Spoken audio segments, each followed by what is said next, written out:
Kita masuk ke dalam sebuah tema yang baru di bulan ini, kita bicara tentang fokus, saudara.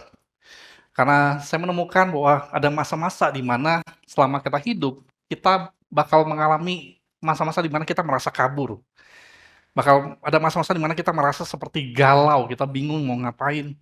Dan saya berharap saudara bisa selalu menggunakan firman Tuhan seperti lensa itu yang ada di gambar untuk selalu mendapatkan fokus yang benar dalam kehidupan.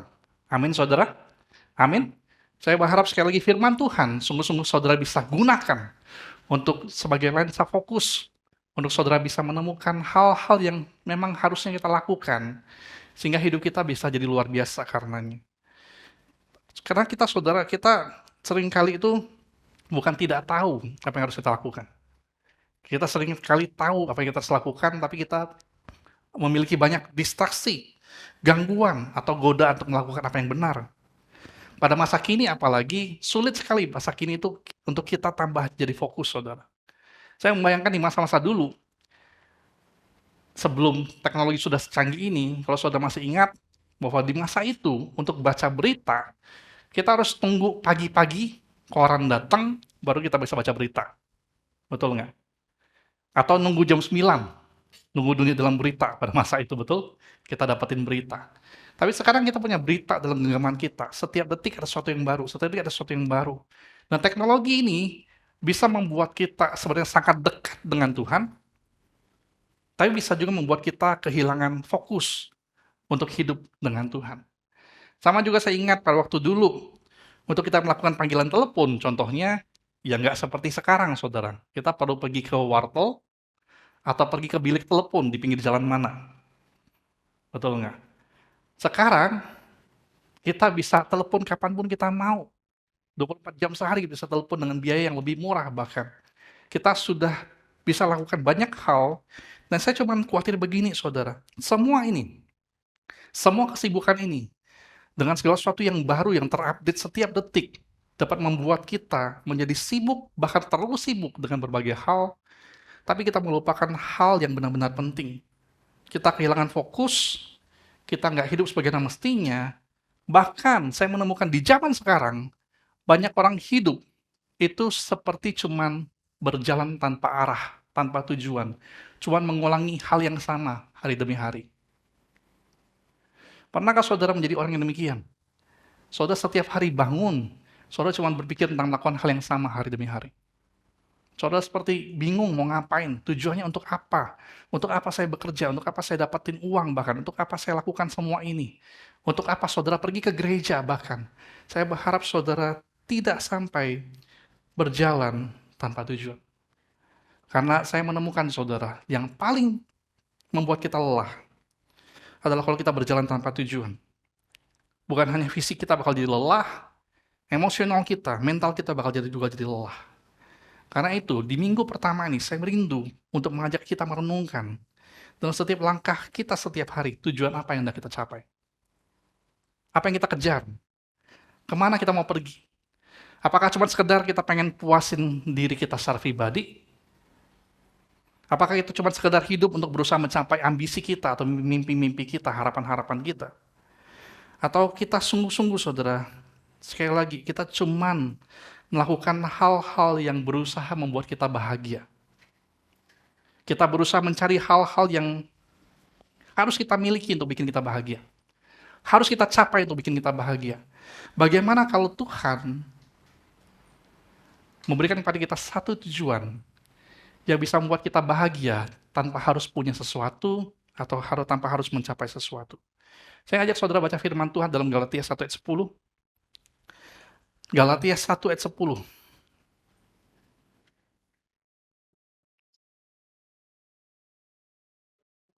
Ini adalah sebuah pertanyaan yang baik kita tanyakan pada diri kita sendiri pagi hari ini. Galatia 1 ayat 10. Yang sudah ketemu katakan amin. Galatia pasal 1 ayat 10. Kalau sudah ketemu, kita baca bersama-sama. 1, 2, 3. Jadi bagaimana sekarang? Adakah ku cari kesukaan manusia atau kesukaan Allah? Adakah ku coba berkenan kepada manusia?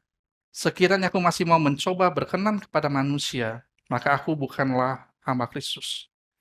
Ada kata-kata menarik di depan begini. Jadi bagaimana sekarang? Saat hari ini saudara hidup. Saat hari ini saudara pergi ke gereja. Saudara pergi ke sini. Kesukaan siapa yang saudara cari? Siapa yang saudara pengen senangkan? Siapa yang saudara pengen dapetin perkenanannya, penerimaannya? Apakah Tuhan atau manusia? Karena sesungguhnya saudara, kita seringkali mencoba mencari kebahagiaan melewat kita berusaha menyenangkan entah diri kita sendiri atau orang lain. Betul nggak? Fokusnya betul-betul betul saudara, memang kita cuma punya dua pilihan. Kita cuma bisa punya pilihan kalau kita mau menyenangkan Tuhan atau kita mau menyenangkan manusia. Dan manusia itu bisa berarti saudara adalah tipe orang yang mau menyenangkan setiap orang, atau adalah saudara tipe orang yang tidak peduli dengan orang lain. Saudara pengen, yang penting saudara bahagia. Nggak penting orang lain bagaimana.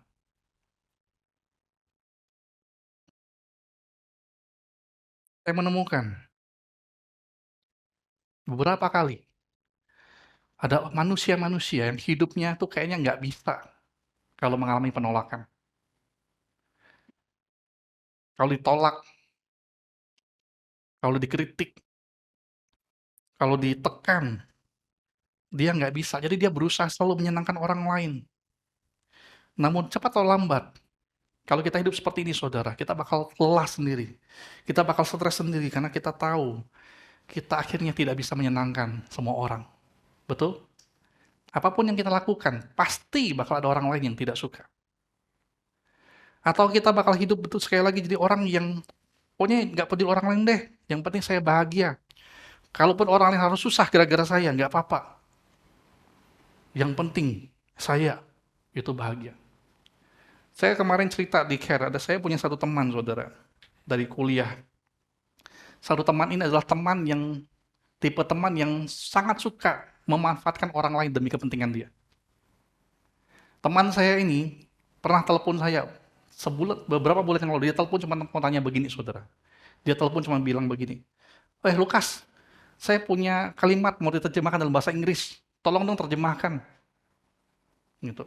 Dia nggak peduli itu jam berapa, dia nggak peduli saya lagi sibuk atau apa, pokoknya dia telepon aja, pokoknya tolong dong terjemahin ini. Saya terus terang, saudara saya jadi marah betul, saya bilang, sorry, kamu punya pulsa kan, punya internet kan, pakai Google Translate bisa kan, masa yang begini aja mau telepon. Saudara. Dan kalau udah selesai, saudara, kalau kita bantu dia pun, dia nggak bakal bilang thank you. Dia tiba-tiba bilang, oke, sudah matiin teleponnya. Saya nggak tahu, saudara punya teman nggak yang kayak begini, tapi saya punya teman beberapa yang seperti ini. Tapi saudara, kalau saudara kita bakal hidup terus dengan cara demikian, ada akibatnya. Orang-orang seperti ini bakal merasa kesepian sendiri karena nggak ada orang yang mau dekat dengan dia, betul nggak? Betul? Saya termasuk, saya bahkan ngomong sama dia dengan jujur. Saya kasih tahu kamu ya, teman saya ini, saya kasih tahu. Setiap kali kamu telepon, saya punya pikiran 90% saya nggak mau angkat telepon kamu. Saya jujur sama dia. Mengapa? Karena kamu seringnya manfaatin orang lain, tapi tidak tahu berterima kasih. Saya menemukan, saya ngomong sama dia terus terang jujur, kalau kita hidup seperti ini, cuman tahu yang penting kita bebas, yang penting kita happy, kamu nggak peduli orang lain, saudara bakal temukan, saudara bakal kesepian sendiri. Dan saudara tidak bakal bisa benar-benar bahagia, karena Tuhan tidak merancang kita untuk hidup sendirian. Dan firman Tuhan ngomong begini, saudara. Ada akhirnya, kita hanya bisa menjadi salah satu kok. Kalau kita mau jadi hamba Kristus atau hamba manusia. Tetapi ini faktanya saudara, kalau kita hanya mau berusaha untuk senangkan manusia, entah itu dari diri sendiri ataupun orang lain, kita bakal selalu gagal untuk senangkan Tuhan. Karena arah dari dua hal ini selalu berbeda. Tapi ini yang menarik, kalau kita mau fokus senangkan Tuhan, apa yang bakal terjadi? Kalau kita mau fokus senangkan Tuhan, saya pikir otomatis orang-orang baik di sekitar kita juga pasti akan merasa disenangkan. Karena hanya orang-orang yang tidak baik yang tidak akan senang kalau Tuhan disenangkan. Saudara setuju? Saudara setuju? Kalau saudara hidup menyenangkan Tuhan, saudara cuma bakal menemukan orang-orang yang tidak baik, yang tidak senang waktu saudara melakukan hal-hal yang Tuhan senangi. Saya berpikir begini, selama kita hidup, kalau kita hidup menyenangkan Tuhan, kalau ada orang-orang yang harus kita senangkan, setidaknya itu adalah orang-orang yang baik, bukan orang-orang yang tidak baik. Dan saya selalu berdoa bahwa adalah masuk akal bagi saya, kalau saudara punya orang-orang terdekat, itu adalah orang-orang baik, bukan orang-orang yang tidak baik. Dan saudara pasti harusnya, kalau saudara hidup menyenangkan Tuhan, orang-orang terdekat saudara adalah orang-orang yang paling diberkati karena saudara melakukan apa yang menyenangkan Tuhan. Amin, saudara? Amin? Kita selalu cuma punya fokus itu kok, saudara. Kita cuma selalu punya pilihan ini. Kita nggak bisa pilih salah satu. Kalau saudara mau hidup untuk senangkan manusia, kita nggak bisa senangin Tuhan. Tapi kalau saudara mau hidup senangkan Tuhan, otomatis orang-orang baik akan senang saudara menyenangkan Tuhan, dan hanya orang-orang tidak baik yang tidak akan senang kalau saudara menyenangkan Tuhan. Fokus ini, saudara, akan mempengaruhi setiap kehidupan kita. Termasuk dengan bicara tentang tujuan kita beribadah itu untuk apa sih? Setiap hari Minggu kita pergi ke gereja, kita pergi beribadah. Apakah kita untuk kesenangan diri kita sendiri, atau kita untuk kesenangan Tuhan? Apakah sekali lagi kita datang beribadah untuk mendapatkan kedamaian, ketenangan? Apakah kita datang untuk mendapatkan penghiburan saja? Apakah kita datang untuk mendapatkan pengajaran atau berkat Tuhan saja? Atau kita datang bukan untuk mendapatkan dari Tuhan, tapi kita datang untuk menyembah Tuhan. Nah, itu artinya adalah memberi diri kita, bukan untuk mendapat. Betul sebenarnya, saudara. Saya setuju. Kalau kita datang beribadah, kita bakal dapetin yang namanya kedamaian. Amin untuk itu. Saya setuju kalau kita datang beribadah, kita harusnya bakal dapatkan penghiburan, kekuatan, pengajaran, berkat Tuhan. Betul. Tetapi semua itu seharusnya adalah cuma efek samping. Karena kita datang untuk menyembah Tuhan, dan bukan sesuatu hal yang kita cari. Untuk itu kita beribadah. Karena kalau saudara datang untuk menyenangkan diri saudara, begitu ibadahnya hari ini banyak gangguan, begitu hari ini ibadahnya tidak menyenangkan bagi saudara, begitu khotbahnya tidak menarik bagi saudara, maka saudara bakal sibuk di handphone saudara, lihat hal-hal yang lain. Betul? Tapi kalau saudara datang untuk menyembah Tuhan, saudara datang untuk menyenangkan Tuhan, saudara tidak bakal terlalu terganggu dengan kesalahan-kesalahan yang muncul dalam ibadah. Saudara tidak akan tetap sibuk dengan handphone saudara, buka Instagram, buka Facebook, buka WhatsApp. Karena saudara datang, saudara tahu persis saudara datang untuk mendengarkan Tuhan, untuk menyenangkan Tuhan, dan saudara melakukan, tidak akan terganggu fokusnya. Karena memang saudara datang dengan fokus untuk menyenangkan Tuhan.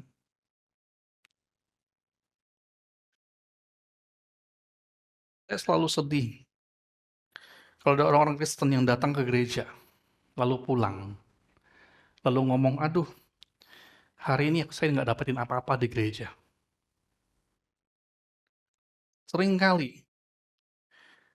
di gereja kita juga dulu ada orang-orang yang suka ngomong begini, ah, saya ke gereja hari ini nggak dapetin apa-apa.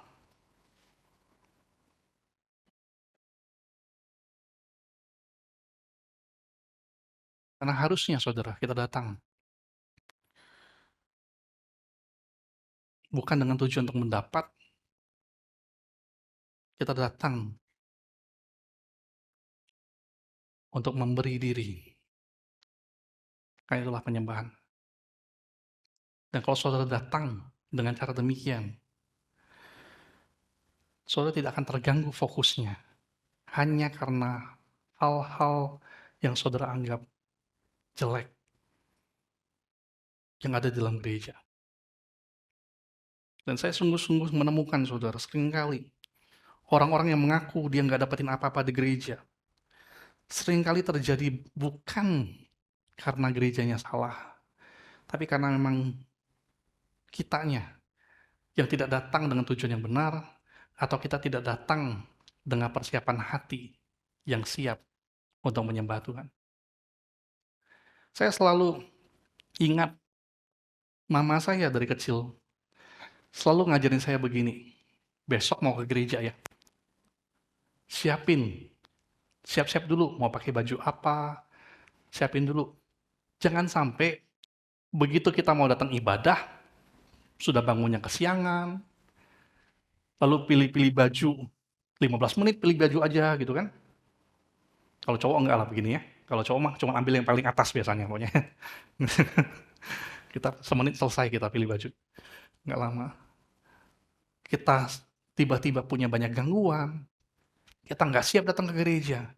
Lalu begitu kita sampai di gereja, kita nggak dapetin apa-apa. Jangan kita salahin gerejanya. Tapi kalau kita datang sudah dengan persiapan, saudara. Saudara datang dengan hati yang benar, dengan pikiran yang benar, saudara bakal selalu bisa kok merasakan Tuhan hadir, meskipun hari ini sound systemnya mati, AC-nya rusak, saudara bakal bisa menikmati hadirat Tuhan dengan baik. Amin, saudara? Amin. Yang paling penting adalah fokus kita. Kita datang untuk menyenangkan siapa. Dan saya rindu setiap kita datang ke gereja untuk menyenangkan Tuhan. Dan betul, kita bakal dapatkan efek sampingnya, betul. Tanpa kita perlu cari, kita bakal dapatkan damai, pengajaran, berkat Tuhan, hadirat Tuhan dalam kehidupan kita. Itu nggak perlu kita cari. Otomatis bakal datang kepada kita. Tapi kita harus punya hati yang benar. Fokus kita, sekali lagi, menyenangkan siapa akan mempengaruhi tujuan kita setiap hari. Apapun yang saudara lakukan setiap hari, menjadi ibu rumah tangga sekalipun, bekerja, belajar sebagai siswa atau mahasiswa, kita perlu sangat berpikir kepuasan atau kebahagiaan siapa yang kita cari setiap hari. Sama seperti Kolose 3:23 mengatakan demikian, Tuhan ngomong apapun juga kamu perbuat, perbuatlah dengan segenap hatimu, seperti untuk Tuhan dan bukan untuk manusia. Firman Tuhan mengarahkan kita melakukan apapun setiap hari, apapun mau dikatakan lo. Lakukan dengan segenap hati. Beri yang terbaik, jangan setengah hati, sepenuh hati, segenap hati. Lakukan untuk menyenangkan Tuhan dan bukan untuk menyenangkan manusia. Bekerjalah dengan sangat baik, atau belajarlah dengan sangat baik, bukan sekedar supaya kita bisa dapatkan gaji yang baik. Lalu uangnya bisa dipakai untuk menyenangkan diri kita sendiri. Bekerjalah, belajarlah dengan sangat baik, bukan agar sekedar kita puas diri, karena kita punya banyak prestasi. Apalagi, contohnya, berolahragalah dengan sangat baik. Bukan sekedar agar kita bisa punya umur panjang, punya kesehatan yang baik, agar bisa jalan-jalan terus. Tuhan ngomong begini, Tuhan berkata demikian, lakukanlah semuanya itu, apapun juga yang saudara lakukan, setiap hari fokuslah dengan segenap hati untuk menyenangkan Tuhan. Sehingga gaji terbaik, prestasi terbaik, kesehatan saudara yang terbaik, saudara bisa pakai untuk hidup menyenangkan Tuhan dan memuliakan Tuhan. Memakai uang kita, prestasi kita, kesehatan kita untuk menyenangkan Tuhan setiap hari. Itulah yang Tuhan mau. Bukan cuma sekedar kita menikmati, menyenangkan diri kita sendiri. Tuhan mau kita selalu menyenangkan Tuhan dalam kehidupan kita.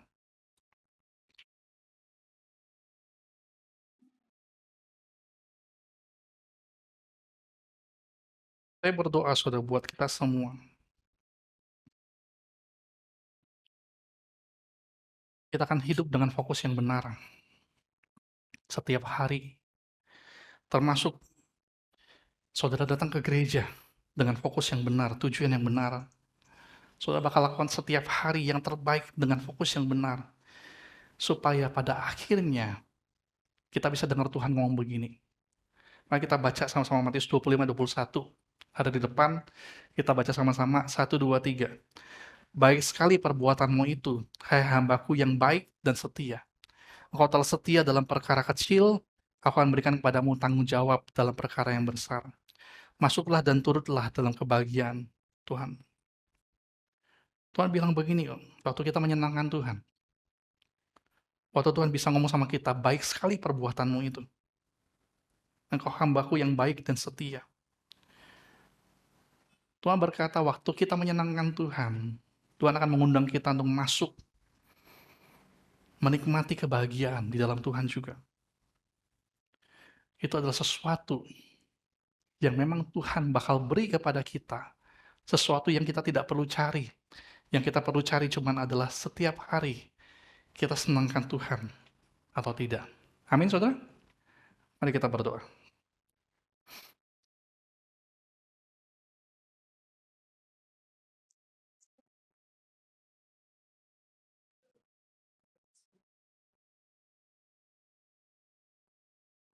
Tuhan, biarlah setiap hari yang bisa selalu ingat dengan firman Tuhan.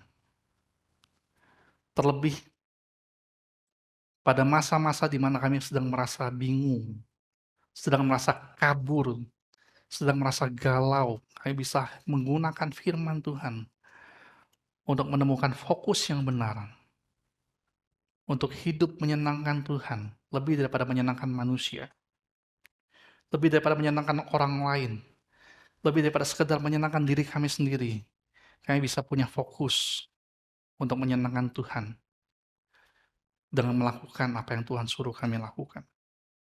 Tuhan tolong kami melakukannya, karena ini bukan sesuatu yang gampang, bukan sesuatu yang mudah, karena kami punya natur berdosa, tapi kami sudah ditebus. Kami bakal bisa berjuang karena anugerah, pertolongan, dan kekuatan daripada Tuhan. Tuhan tolong kami, tentu kami berdoa. Amin.